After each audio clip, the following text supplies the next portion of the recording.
trăng con xem đàn thì hàng cần rõ cần giật khóc với cắn áp trăng con xem đàn chỉ khát thì hàng cần rõ cần giật khóc cắn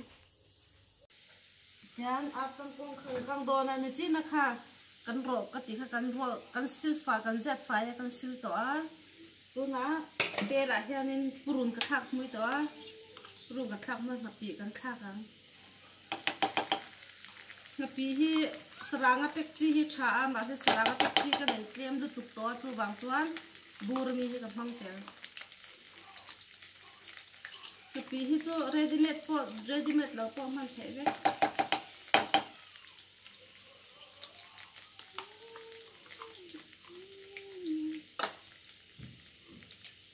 ya ngập ka kang kang ta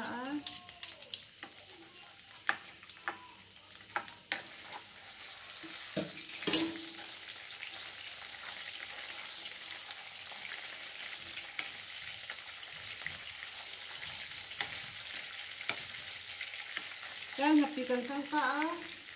doan hay mặt chụp bụi khác vậy ăn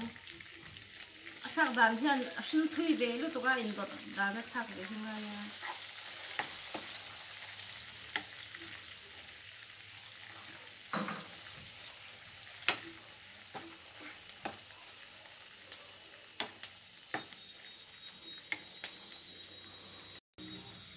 thì khang mặc chụp bụi liền hợp tí chụp căng rau á tomato còn khác toàn cây tomato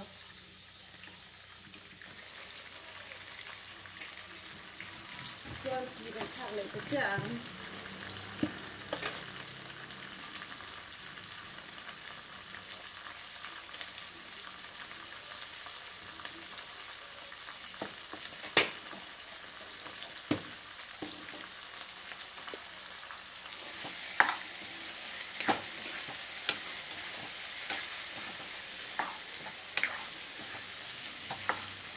anh cần ur hình nắng cần xin toán lên cho mẹ hiện cần đàn lẽ khác khuôn hiện ông dân này thui về lúc tụi ta tùy đón để đón lẩu chứ đen hay chừng ít bề cần xe mang bọc bò này nhá xong trọc po đủ cho anh pum thì pum thum thạc từ từ xong trọc cái này là thêm bọc bò này nhá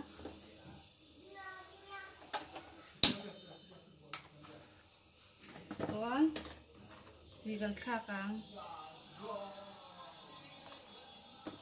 Amin. Di lot lên bằng khác à?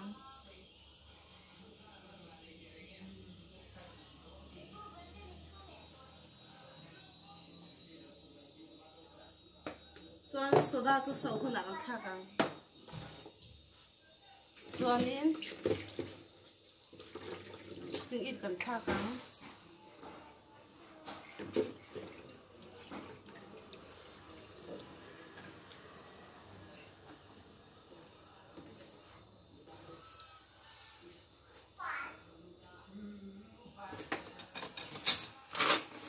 phiền đi chọc bún nói là tụi nó cắn là lệ bầy này hiện thằng in chọc tụi bầy khát tui bị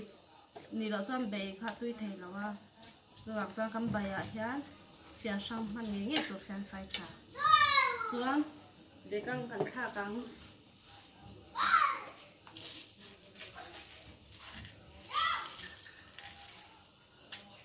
chuan mặt chụp bụi kha cắn là mong dầu xiên mặt chụp bụi thang lại tụi nó mặt chụp bụi ai á mặt chụp dịp ở vang mặt chụp dịp cắn khá cắn mặt chụp bụi thang tụi nó mặt chụp bụi cái này tỏ xí đâu à khang mặt chụp cái mặt chụp dịp ta chừng ít bề sau tỏ soda cắn khá cắn áp trong cô cắn nó khá hay tấm to như thế mình đều nuột thế cắn chọc xong với cá thế xong với cối với cả cho áp trong cô cắn khác chẳng áp trong cô cho mình san đi vàng anh tin vắt tiếng ai là thế cắn chọc cối à cho cắn off thế thì cắn bể dầu ta cắn bể chú này xin cối sắt mẹ tôi don't khóc mẹ anh học chi năng hay xin coi sát này anh học chi năng tôi thì cái tôi khá là giàu thì khang áp trong công phải cho cần căng giàu á thì anh mình sao thì vang cần rồi vắt cái này là hay tôi don't khóc này cần ấy chi năng em